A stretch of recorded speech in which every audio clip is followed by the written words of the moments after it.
Brilliance Audio presents Death in the Fifth Position by Gore Vidal, writing as Edgar Box. Performed by Michael Naramore.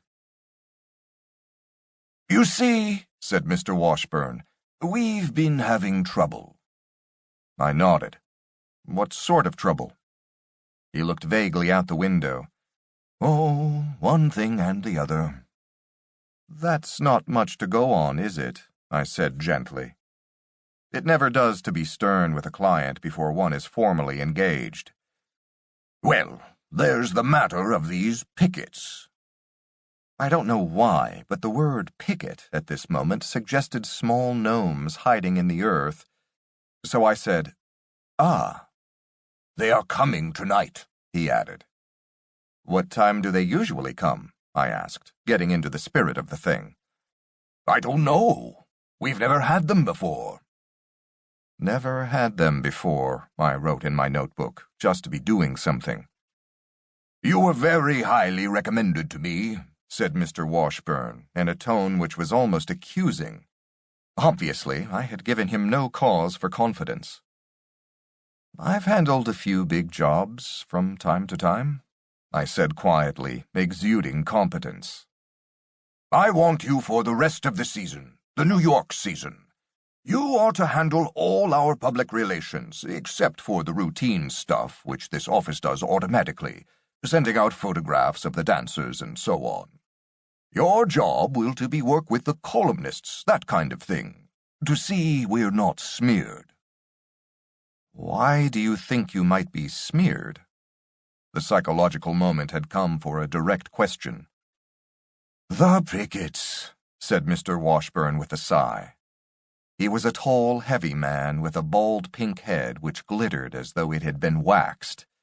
His eyes were gray and shifty, as all honest men's eyes are supposed to be, according to those psychologists who maintain that there is nothing quite so dishonest as a level, unwavering gaze. I finally understood him.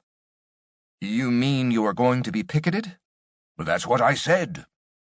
"Bad labor relations?" "Communism." "You mean the communists are going to picket you?" The impresario of the Grand St. Petersburg Ballet looked at me sadly, as though once again his faith had been unjustified. Then he began at the beginning.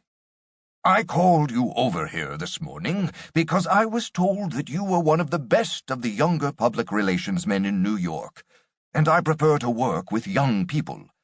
As you may or may not know, my company is going to premiere an important new ballet tonight.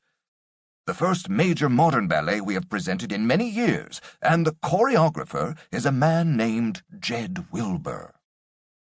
"I'm a great admirer of his," I said, just to show that I knew something about ballet. As a matter of fact, it isn't possible to be around the theater and not know of Wilbur. He is the hottest choreographer in town at the moment, the most fashionable, not only in ballet, but also in musical comedies. "Wilbur has been accused of being a communist several times, but since he has already been cleared by 2 boards, I have every confidence in him. The United Veterans Committee, however, have not. They wired me yesterday that if we did his new ballet, they would picket every performance until it was withdrawn." "That's bad," I said, frowning, making it sound worse than it was. After all, I had a good job at stake. "May I see their telegram?" Mr. Washburn handed it to me, and I read, "To Ivan Washburn, Director, Grand St. Petersburg Ballet Company, Metropolitan Opera House, New York City.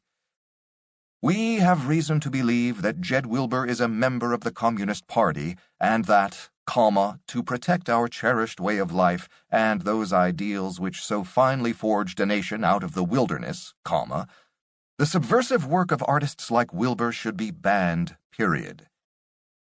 Should you disregard this plea to protect our American way, we will be forced to picket every performance of said Wilbur's work, period. In a true democracy, there is no place for a difference of opinion on great issues.